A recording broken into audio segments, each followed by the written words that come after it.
wax nga ko sànq ci problème yi nga xam ne peut-être mën na leen rattraper à l'élection présidentielle de 2024 mais est-ce que déjà ak exemple bi nga jël ci coalition bi entre Sonko, Khalifa Sall et Karim Wade qui est en phase d'être une réalité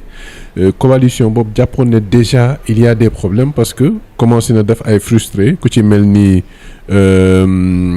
Thierno Bocoum moom il était de la coalition générale de l'opposition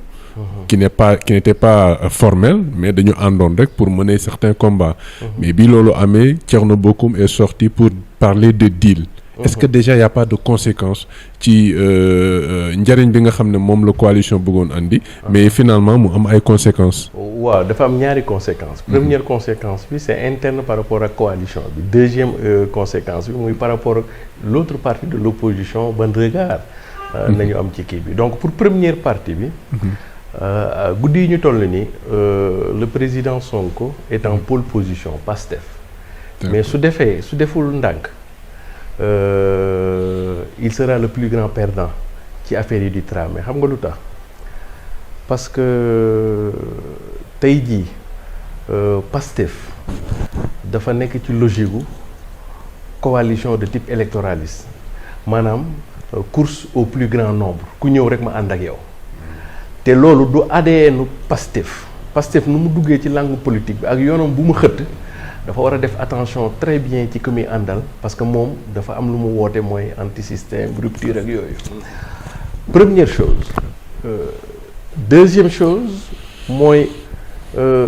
coalition la boo xam ni en son sein sax dafay porter les germes de sa propre contradiction xam nga lu tax le PDS c'est maître Abdoulaye Wade c'est le système c'est le cœur même du système ba pare PDS fondamentalement pour le président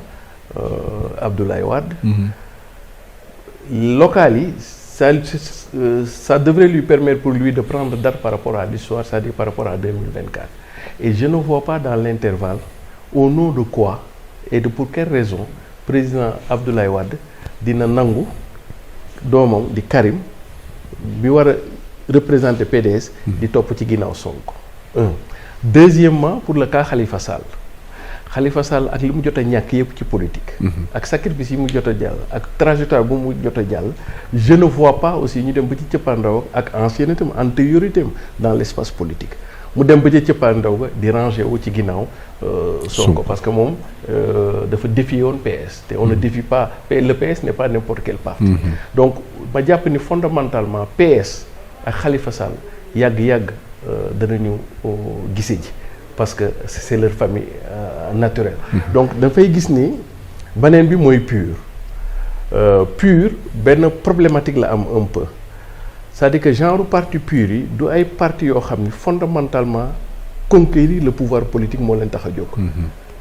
mais ils vont peser de tout leur poids sur la balance ça veut dire que vous ne pouvez pas gouverner le Sénégal sans autant prendre en compte leurs revendications et leurs intérêts mais fondamentalement du dem jëli pouvoir bi premier angle d'analyse deuxième angle d'analyse boo jàngatee sortie yi seen leaders yi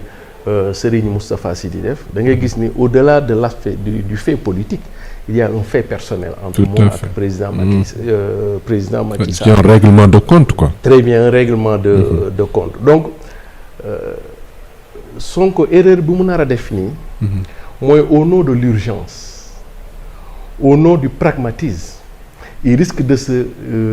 renier et de renier la trajectoire et sa ligne politique pour dugg ci benn coalition de type électoraliste or c'est un danger sans précédent pour lui et le PASTEF ils doivent être dans des logiques politiques ils doivent être dans des types de coalition politique gis nga PASTEF su fekkee bëgg na maintenir dynamique bu mu yor nii nekk une alternative véritablement sérieuse du parti yooyu la war di lëngaloo moo xam PDS la moo xam ay PUR la d'autant plus que PUR entre guillemets suñ ko doon teg sur le plan idéologique on aurait pu dire que c'est l'islam politique tout à fait te dañu yàgg tuumaal Sonko ne ko c'est un salafiste donc lui il incarne l'islam politique mais ñemewu ko wax ci kaw donc bu ko allié rek autrement day indi jiiri xel Sonko avenir am ak carrière am d'ici 2024 il faut mu comprendre et Pastef globalement que nekkuñu ci course de vitesse dañu nekk ci course de fond et que moom dafa am ay alliés stratégiques yoo xam ne par rapport ak moom li muy incarné ak rêve bu mu jaay sénégalais yi ay alliance am naturelle mooy d'abord mu defaat la jonction avec sa coalition jot na c'est les Bruno D'Erneville c'est les Boubacar Camara c'est les Babacar Diop docteur Babacar Diop c'est les Avenir Sénégal bi ñu bëgg Cheikh Ahmed Tidiane Dièye et Fatou Diop Blondin voilà c'est peut-être même Bougane Gueye mën nañ ko ci wàll donc ñooñu la war moom di liggéeyal xaw ma nag qu'est-ce qui s'est passé dans l'intervalle bon c'est pas la peine sax d'y revenir ba seen coalition bi toj mais su bëggee fekkee Pastef bëgg na continuer di cristalliser di symboliser ce rêve ce désir de changement de rupture profonde les partis traditionnels du ñu ay ay partenaires am traditionnels mais dafa war a xool ci avec la jeune loolu mooy seen crise un peu en interne étant entendu que depuis 2024 le PASTEF et le président Sonko devraient savoir que ce n'est pas une course de vitesse mais c'est une course de fond parce qu'il y a un dossier judiciaire qui est aussi pendant donc loolu mooy seen première analyse ñoom en interne de l'extérieur effectivement dafa am ay partis yuy siisu comme par exemple Gëm Sa Bopp Bougane Gueye Dany Thierno Bocoum et cetera parce que ñooñu pour le moment amaguñu benn par exemple boo jëlee Gëm Sa Bopp nekkagul une réalité politique pour être une réalité politique encore faudrait aller à des élections nga am sa benn score ñu ni voilà ce que vous valez comme sur le plan très bien maintenant su fekkee mosoo dem élection du tout tu peux devenir une réalité médiatique tu peux devenir une réalité publique c'est-à-dire que dans l'espace public voilà un phénomène mais il faut nga dem élection pour nga mën a nekk réalité politique loolu mooy handicap ñoom parti yooyu yëpp ngay gis ni demaguñu maintenant ñooñu généralement laissés à eux-mêmes du ñu représenter benn poids bu important donc ñoom toujours dañuy bëgg a nekk ci benn dynamique léegi dynamique boobu dafa mel ni comme si dañ leen di beddi teg leen seen ànd fële or comme ñoom amoon nañ benn antécédent boo xam ni tey jii boo xoolee par exemple Thierno Bocoum élection yi passé Idrissa Seck la jàppale donc ñoom dootuñu mën a dugg ci beneen coalition bi ma la njëkkoon wax ni mooy ce qu'on appelle ceux qui posent des véritables alternatives ñoo xam ne mosuñu jegeek affaire gestion yi ils ont toujours été cohérents dans leur démarche et dans leur offre politique mu am ñeneen ñoo xam ne c'était le système du dedans et du dehors du dedans et du dehors maintenant ñooñu noonu mënuñu dugg fële donc à la kuli aline il faut bu benn affaire taxawee boo xam ni c'est à la fois du dehors et du dedans ñoom bu ñu leen bàyyee fii daanaka dañuy des ginnaaw donc ils risquent de mourir de leur belle mort ou bien de ne pas être signifiant ou de ne pas peser lourd sur la balance donc ay genre yëglu la d'autant plus que ñoom li ñuy bëgg mooy au lieu que ci opposition mu am benn groupe boo xam ni jàpp nañu ñoom ñoo ëpp doole ñëpp ñoom bu ñu lëkkaloo dañuy dem ñoom ils pourraient travailler à un grand vaste ensemble te bu am effritement yooyu bu amee après ku ne da ngay xool man kan moo may amal njariñ te les partis lilliputieux comme on dit en droit même suñu boolee sax après du ñu mën a peser dara quoi donc c'est une inquiétude effectivement pour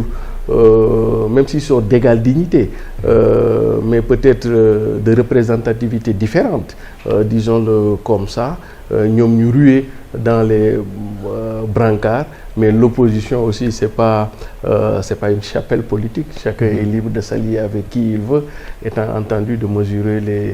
les avantages les inconvénients les D'accord. cheetetetet mais yow sawaay yow fu ñu la fekk yaa ngi ci kanamu ordinateur bi wala sa kanamu tablette ba sa téléphone portable lu xew mais damay lire ay information waaw xoolal boo bëgg am ay information yu leer nañ et en temps réel duggal ci www.senegal7.com ay information yu wóor man de maa ngi application Sénégal 7 lépp lu xew dama koy jot ci sama téléphone ci tàng bi te nag application Sénégal 7 am ko yomb na da ngay dugg ci Play Store wala Apple Store nga télécharger ko rek xam li xew ci réew mi ak la xew ci bitim réew te nag dara du la ci umpu. Vous voulez des informations en temps réel? Cliquez sur www.senegal7.com. Sénégal 7, le roi de l'information en temps réel.